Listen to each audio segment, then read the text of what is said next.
Welcome back, my gentle people. This is Corner Stories, and today we have a truly heart-wrenching story that involves the death of an innocent. So if this topic is too heavy for you, please stop this video here and check out some of the other stories on the channel. So let's get into it.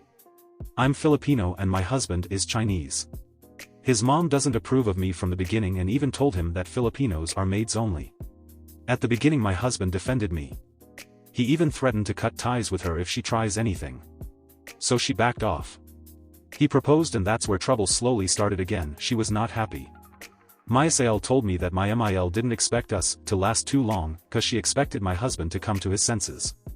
She tried to jeopardize our wedding, threatened not to come, even told our guests that there was a typo in our invitation card and gave them the wrong date.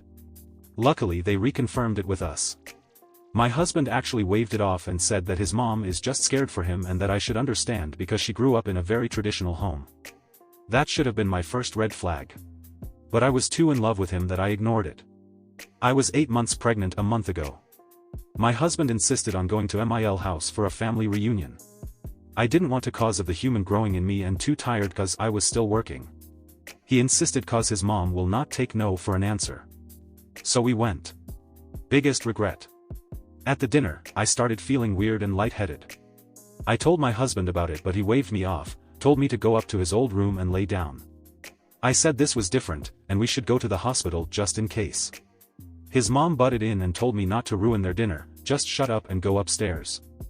I gave husband a look and said, "You really gonna let her talk to me like that?" That dickhead just shrugged and told me to calm down. I did not go up. I knew something was wrong. I called my dad to get him to bring me to the hospital. I felt like I was floating, body felt numb and I wanted to puke. I felt like fainting. Dad arrived and I left without letting them know. They didn't care, so why should I? I don't know how else to say this. My baby's heartbeat stopped.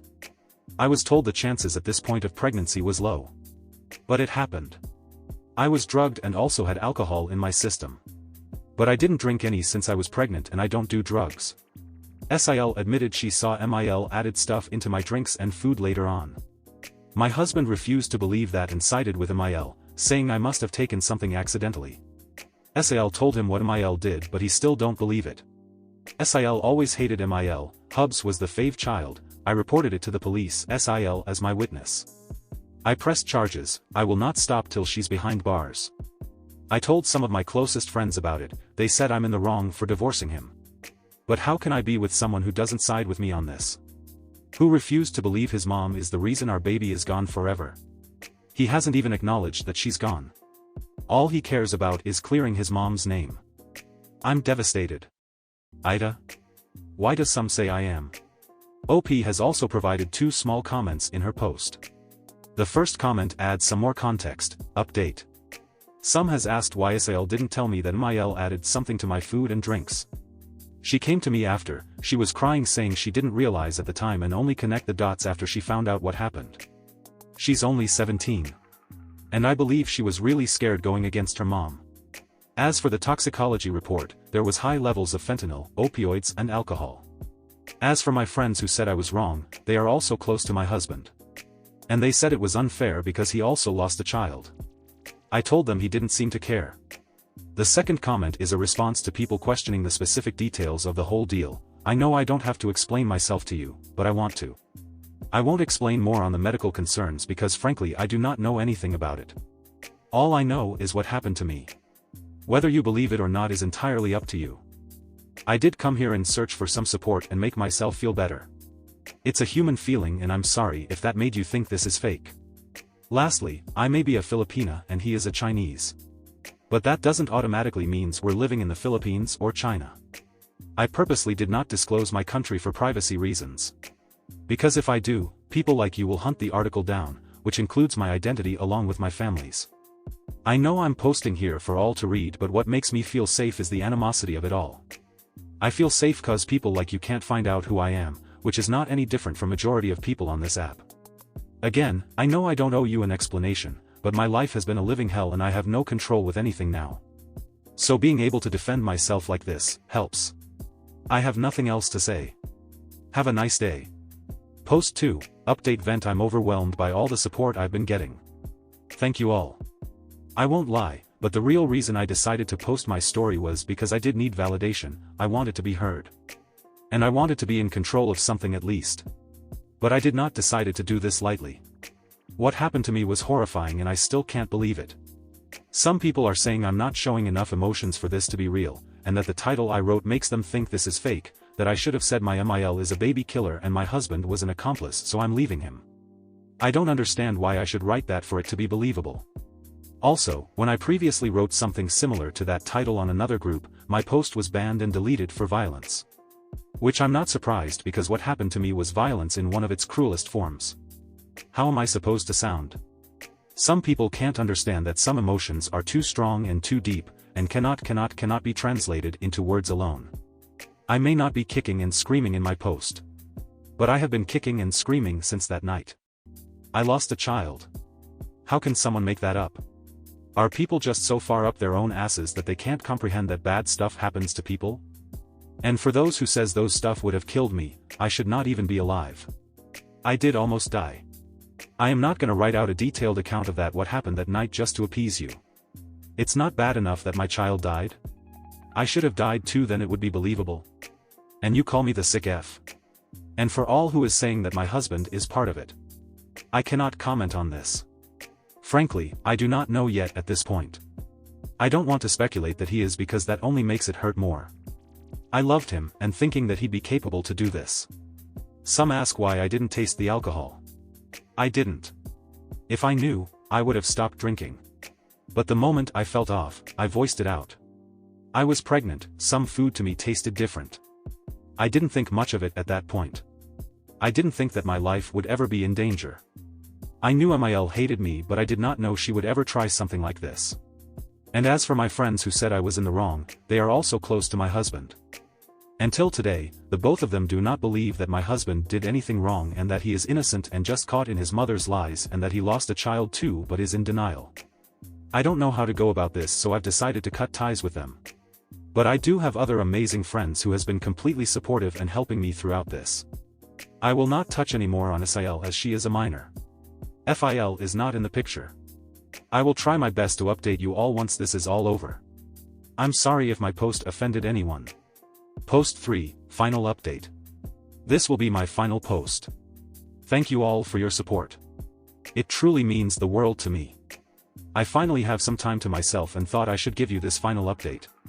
It's been the most horrible and excruciating few weeks of my life and it's finally almost over. XMIL couldn't get away thanks to my SIL and the evidence was also found in her house. She finally confessed after a month. She has received the death sentence this morning because what she did is not taken lightly in our country. Her son is claiming he has nothing to do with it and will receive no punishment since there is no proof. I truly don't know if he was involved or not but I cannot be around him ever again. I have not spoken privately with him since that night, and now I only communicate with him through lawyers. SIL is currently living with a close relative. She is safe. I know some of you are concerned for her well-being.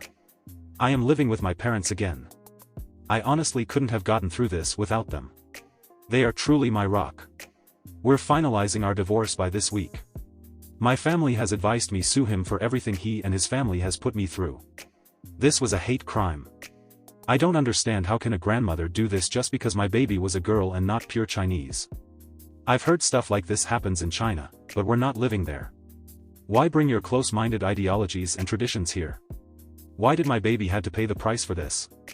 New post. Another update, January 18, 2024, it's been a few months since I've posted. The murderer is still alive. And I cannot sleep at night. Things has been crazy and overwhelming the past few months. I thought things were over all those months ago but apparently getting a divorce from the murderous woman's son took a lot longer than expected. There were so many delays, but now I finally truly have no more ties with that man. That hateful murderous woman is still alive but in jail. She was sentenced to death all those months ago but I have no idea when it's gonna happen and part of me do not want to know as well. My ex-husband, till this day, truly believes his mom is innocent despite his own sister being my witness. And still we cannot prove if he was in on it so he continues to walk free. My life has just been a roller coaster ride. And I don't think I'm ever getting off. Losing a child is something I do not wish on anybody. I've been trying to live normally. I was thinking I may have depression, but I also seen people say that depressed people do not say that they're depressed, that they are more on suffer in silence type. I don't know. I just know that I'm not happy. Yes, I got a divorce, and yes, she's in jail and paying for what she did to me. But I'm not happy, and I don't think I'll ever be truly happy again. My ex tried to talk to me last week, the first time since the incident. He just showed up at my parents' house one day out of the blue. My mom was home and answered the door. My mom basically slammed the door in his face and didn't let him come near me. I'm grateful she did that, but I can't stop feeling like I need to know what she wanted to say to me. It's like I need a reason to scream at him. I haven't truly let out my feelings towards him. I want to scream and shout and throw a brick at his face. I have no closure. Should I talk to him? Just to get a sense of closure? I don't know what to expect. Part of me is telling me I need to stay away and forget everything. But another part of me wants to know if the death of our child meant anything to him or not, if he even loved her or not. If he truly is a monster. Or just really blinded. Final post, final update, AITA for pressing charges against racist MIL and leaving husband for siding with her. I'm gone after this. January 19, 2024, my ex-husband and I live in a Muslim country, with very strict rules. A lot of people don't believe my story, and frankly I don't care what they think. 'Cause this is my life, not theirs. But some of their words just hurts. I just wanted to share my story, to feel like I'm not alone in this. But so many are just bashing. I shouldn't be surprised, there are too many heartless keyboard warriors in this day and age. Just because things are a certain way in their country, doesn't mean the whole world is the same. Many are assuming that the timeline doesn't make sense to them. I cannot explain it to you any better. I'm telling you how it was. It's not my fault you're all assuming I'm lying because there was no time for trial, which takes months. Let me just point out, I never once said there was a trial. This is a very strict Muslim country that has zero tolerance for killing. If you cannot understand that, then there's nothing much else I can say. I never even once disclosed where I was living, and yet I see so many people assuming I'm living in Singapore or Philippines or China. I am not. It hurts reading a lot of your comments. Some even go as far as privately messaging me horrible things, calling me all kinds of names, like I'm not even a person. But it wasn't all negative, there were so many that were very kind and gave me really good advice and kind words. I thank you all. That's all I have to say. This will be my last post. I will be leaving Reddit after this. Have a nice life, everyone. And that is the end of the story. That's it guys, this is where I will leave you. This story was dark and sad, and my heart goes out to the OP. I pray her healing and love. And with that we will move on to the next story. So I have been with my GF for 3 years, and we were talking about living together since we thought that it was the right time due to job and money stability that we have. But the only problem for her is my dog. I took my dog from the shelter 10 years ago when he was 1 year old. I was sad and depressed and suffering from my dad's death. He died in a car accident. In that time I was feeling alone and useless, so my friends suggested me to take a dog so I would have some company and a best friend that could help me. I was a bit skeptical, but then after a few weeks I agreed. When I went to the shelter I passed by him, and when I looked him in the eyes I knew that he was the one for me. My friend who went with me that day always say, he choose you and not vice versa, and it's probably true, ahaha. When I choose him, the people there told me that I was making a risky choice because he was very aggressive and scared, but those eyes convinced me, so I took him without hesitation. It was taught, I don't want to lie, but at the end he became lovely and adorable with licks, belly rubs and protection. Since that time we became inseparable, and I don't have shame to admit that he saved me and my friends were right. Coming to my GF. We never had any major issue or any fight because we have the same interests, hobbies, and we have a very similar character. She always went along well with my dog, even if the first times that she was at my house she was a bit scared of my dog due to his size. My dog is an oversized pit bull terrier of 110 pounds and is very jacked, but then Bruce, it's his name, and I'm a huge fan of Batman, so I called him Bruce like Bruce Wayne, went along well with her and loves her gentle touch and laying over her. So she and my Bruce never had anything wrong and our relationship was pretty good. Then a week ago we seriously started talking about living together, and I agreed with her about this decision. The real issue came here. 6 days ago we started looking at the right house for us, and that was near our jobs and with more rooms for our future kids because we want them. I jokingly said that Bruce will be our first son and would be a good example of a child to take care of, and in fact she laughed, but then said, well, obviously your dog didn't come with us because he is not part of our family. I immediately understood that she wasn't joking and we started arguing. I told her clearly that my Bruce is a special person for me and I would never and ever and for any reason abandon him because he is like a brother to me. The argument went on for like 3 hours when she said, "Come on, you are joking, right? You can't love a stupid animal more than a real person." I admit that I got pretty angry and told her to get the fuck out of my house immediately because I can't tolerate anyone talking shit to my Bruce like that, and she realized what she said and tried to apologize, but I was too angry and asked her again to leave. When she was leaving, I clearly told her that Bruce is very important to me because he saved me in my darkest period and I will forever be grateful to him and that I love him, so if she don't like him she can kick rocks and get the fuck out of my life. Maybe I overreacted and was too harsh, but I really think what I said and I absolutely love my Bruce. Now she is trying to apologize for what she said and it's been 3 days since my phone is blowing up with calls and texts, but I don't know what to do. P.S. Sorry for my poor language, but English is not my first language, so sorry for grammar mistakes and mispronunciation. Edit. People thank you for all your support and I really appreciate it. I decided to talk with her about this seriously one time for all. Someone told me that I'm immature to choose a dog over a possible future wife and lover and I overreacted. I just want to say that unfortunately when I'm angry I'm incapable to have a calm and cold conversation about the issue and I need time to cool off because it happened in past that I ruined some relationships for talking while being angry and I said things that I still regret, so I learned to talk when I'm calm and cold. She knows my history and Bruce's history and until now never shown a single gesture of disappointment to Bruce.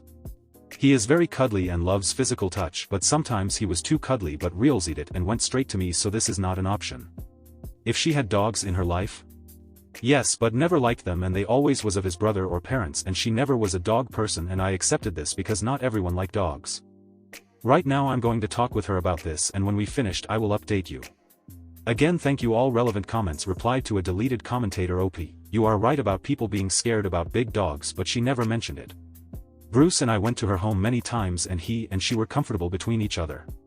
Bruce is not a territorial dog. He is just protective with me and a lovable dog that you can buy with some treats and belly rubs.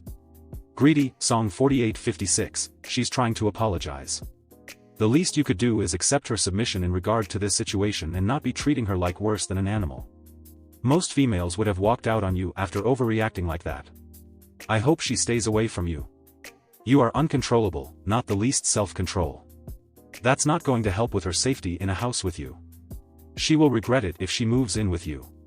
OP, you're probably right on the fact that I maybe overreacted and I was maybe too harsh, but I don't tolerate anyone talking shit about my dog because for me he is very important and was always there for me. Greedy, song 4856, understandable. But let her go. It doesn't sound like she's someone you adore. You don't respect her. For her well-being, let her go. OP, of course I respect her. I was thrown away by my emotion and in fact I said that maybe I overreacted and was too harsh, but she was the first to not respect a person that I love very much by calling him a stupid animal. I mean, she insults my dog, so me, and I can't be angry? Update, same day, so we talked for a few hours about this situation and we were completely sincere about our thoughts. The first thing I want to say is that we broke up officially. The other thing is, I discovered some things about her that I wasn't expecting and that I would never expect. She never liked Bruce. For all this years she was faking her love for him. She isn't a dog person and never liked dogs, and my Bruce didn't make difference. She was seriously convinced that I would leave my Bruce for coming to live together with her, and this for me is the most painful part because she knows all our story but she didn't care about it.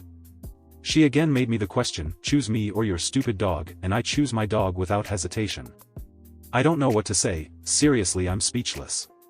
Better now that later, someone of you said, but I can't believe that she was faking the love for my dog. I mean, Bruce never hurt her, never chewed anything of her things, was never too cuddly with her, so I really can't understand why all this hate for my dog. My heart is in pieces and I don't even know what to think. At least she never hurt him, but I don't know where all this hate come from. But then I think at all your comments and you seriously made my day, so again thank you all, and I'm glad to see that there are still people who loves dogs and respect them. So again thank you all for your support, and that is the end of the story. That's it guys, this is where I will leave you. I hope you enjoyed the stories I had for you. I certainly enjoyed them. Please be sure to drop a like or a comment, and it would mean a lot to me if you subscribe to the channel, but no pressure. Until next time, be kind, be curious, and I will see you. Corner Stories signing off.